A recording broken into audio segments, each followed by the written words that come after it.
Je vous raconte mes aventures. Là, je suis en voyage, je traverse l'île du sud de la Nouvelle-Zélande et j'étais posé à Christchurch et là je vais à Queenstown et donc je fais un stop entre les deux et je regarde au milieu de la carte et je cherche un hébergement et donc j'ai trouvé un truc qui avait l'air super sympa. En fait c'est une chambre d'hôte au-dessus d'un pub et la chambre d'hôte est tenue par le gars du pub et ça avait des bonnes reviews et donc je book ça sur Airbnb. Il y a ma voiture et il y a rien d'autre, vraiment rien d'autre et donc je me pointe devant, je sonne. L'endroit est mort, tu vois, le bar est fermé, tout est fermé. Je sonne et ça met littéralement 10 minutes à ouvrir. Et surtout, comme c'est pas une ville, il n'y a pas de réseau du tout. Donc je peux même pas contacter la personne par email ou quoi. Au final, il m'ouvre. Il avait bien ma réservation. Je suis arrivé un peu trop tôt. Il me montre ma chambre, la chambre est cool, tout est cool. Il y a un évier qui fuit, et donc il goûte. Et il me dit que je suis le seul client aujourd'hui. Donc ça fait un peu film d'horreur. Donc on verra. Je vais mettre la vidéo, je vais la programmer sur YouTube. Donc s'il m'arrive quelque chose, c'est l'épreuve. Mais sinon c'est cool, le mec est super sympa.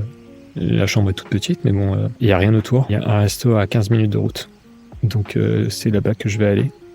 Et tous les autres restos sont à 35 minutes de route. 35 minutes de... Ça c'est l'équivalent départemental. Il y a une voie dans chaque sens. Sauf que c'est 100 km/h et c'est la vitesse maxi ici en Nouvelle-Zélande. Voilà, j'espère survivre. Je viens de faire les 15 km qui me séparaient de la prochaine ville et donc je suis arrivé au resto. J'espère que c'est encore ouvert puisqu'il est 19h20 et que ça ferme à 20h. Donc voilà, il y a déjà plus de vie qu'à l'hôtel. Ok, donc là j'ai commandé une pizza au poulet, camembert et cranberry.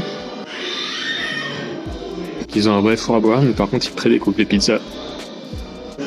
Donc c'était pas une dinguerie, mais ça se mangeait.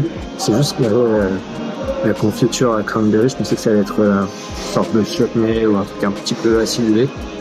Mais en fait, j'avais l'impression de manger des tartines à la bonne maman fraise, quoi. C'était extrêmement sucré. Et le fromage, c'était mozzarella et camembert. Le camembert était vraiment pas assez fort. Enfin, je pense qu'un camembert un petit peu plus fort, avec l'acidité d'une cranberry qui ne serait pas une confiture extrêmement sucrée de cranberry, mais plutôt un truc un petit peu acide, quoi. Ça aurait pu balancer un fromage un peu fort et avoir un petit peu plus de relief.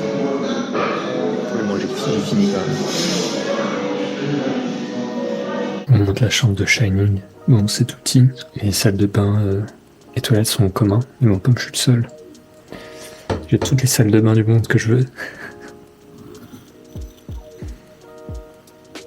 Il y a un lit, une table basse, un radiateur électrique. Parce que dans ce pays, il n'y a pas de radiateur dans les maisons ou quoi que ce soit. Et une chaise.